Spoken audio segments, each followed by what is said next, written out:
Queen has expressed her sincere wish for the Duchess of Cornwall to be known as Queen Consort when Prince Charles eventually becomes king. Apparently she made the decision years ago. The statement overturns all the previous guidance that Camilla would only ever be known as Princess Consort, not Queen. So has public perception of Camilla changed enough for her now finally to be accepted? Here's Liz Summers. Joining us now, journalist and royal commentator Angela Levine, who is writing a biography of Camilla and believes it is time to move on. Yes, Camilla should be known as Queen. And Jack Royston is royal correspondent at Newsweek, who disagrees and thinks the royal family are reneging on their promise for Camilla to be only Princess Consort. Jack, what have you got against Camilla? I've got absolutely nothing against Camilla, and this isn't about how she does the job. She does the job well, and she's highlighted some really good causes. The point here is that the public don't want it. The numbers are really clear. They might be less forceful in their opinion now than they were in the past, but 44% of people don't want Camilla to be Princess Consort rather than Queen Consort, and 14% of them want her to be Queen Consort. So that is really, really stark and clear in terms of where public opinion lies. And I think it's also really important to think back a little bit to what was kind of going on at the time that this decision was originally made. Now, and the charge against... Carry on, sorry. The charge against... back in the days of Princess Diana was that they were emotionally indifferent to Diana, that she was suffering and that they didn't care. And what this did, it was a sacrifice. Bear in mind, the Queen has always seen service as being about sacrifice. This was about a sacrifice out of respect for Diana that showed the world that the royal family do care and that it wasn't just going to be business as usual after Diana died.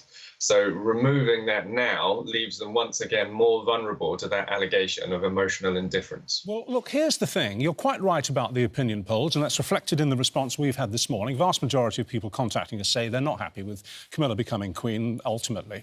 But these are all people, and I include myself in this, who've never met her and don't know her. And every single person I've ever met over the years who's actually bumped into Camilla, met her at some do, and including Susanna here, who was talking about it earlier... I've met her on a number of occasions. ...say that she's wonderful. And yep.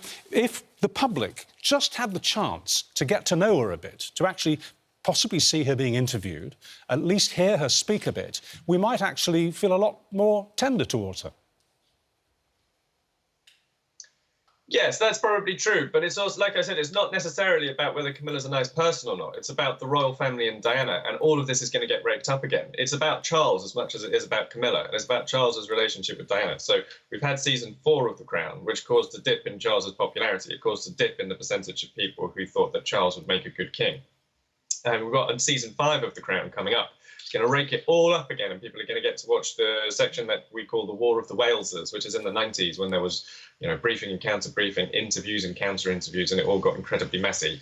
At the point that Charles becomes king, he's going to have to forge a really close relationship with the public. And there are some things that Charles has done really well, his campaigning on climate change, for example. But one big question mark for Charles has always been whether he has this close relationship with the public and whether he has the Queen's natural instincts for where public opinion lies. Well, let's bring Angela in here now. Why is it, do you think, that people have a sort of one-sided memory of what happened all those years ago? Because, let's be honest, Diana's hands weren't clean in terms of having extramarital affairs. She had a number. Yes, of course. I mean, we're talking about something that happened over a quarter of a century ago, and what could have been right then may not be right now. I don't listen to polls, actually. I mean, in the last election, they said that Boris Johnson wouldn't win, and he got 80 extra votes. So 80 people extra in Parliament. So I think what's happened, actually, is that she is not someone who seeks the spotlight. She doesn't want to be in the middle of things. She's very dedicated to helping and doing things for people, but she's not pushing herself forward. She doesn't rush past Prince Charles and shake hands with whoever's there. I think the pandemic has helped her a great deal because she did lots of calls on Zooms with the elderly who were on their own, with people who were worried about children who were very ill and they couldn't see them, a whole vast variety of Zooms.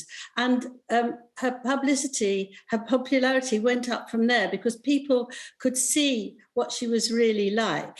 She's very funny, she's very caring, and she actually wants to know about you. Prince Charles has said she can get in 5 minutes exactly what people care about and want.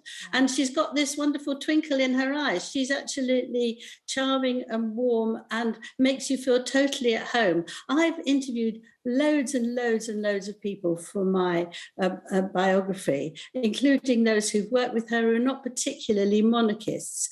And they all say the same, if you've both said, that when you're in her company, she doesn't she's not grand. She warms towards you. She makes you feel comfortable. But and Angela, just to make the point that Jack has just made, it's sort of, Jack's point is it doesn't matter what Camilla is like as a person. It matters what the public think about her, think about what happened to Princess Diana, think about the way that the royal family treated Princess Diana, because that will affect how the public think about Prince Charles as king. It's almost like we just can't forgive her. Well, I think that's people have got to move on. You've got to carry on with your life. I think there's two things there. One is if she's married to the king, she is the queen. Doesn't matter what you call her. So the fact is she is the queen. So she might as well be called the queen. The royal family also didn't know how she was going to behave, and they were worried and they were concerned about people's reaction. But I think that's gone now. And also, people adore the queen. She has, if you want to talk statistics, she's the most popular and she's in the high 80s. And if this is what the Queen wants on her Platinum Jubilee, and why she's chosen to do this, because she's also changed her mind, of course, is actually maybe, and I hope so, will go way over what some people feel is the wrong thing to do.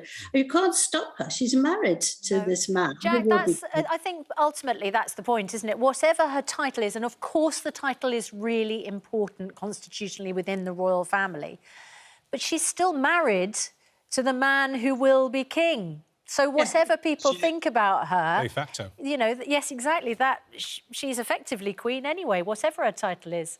Yes, absolutely. She is, but it goes back to that point that it's about the royals showing empathy and sympathy for Diana. So let me tell you a story, which is that my son is about to start a primary school in September. So we've been looking at primary schools for him. And one of the primary schools we've been looking at, they teach one famous figure from history in every year.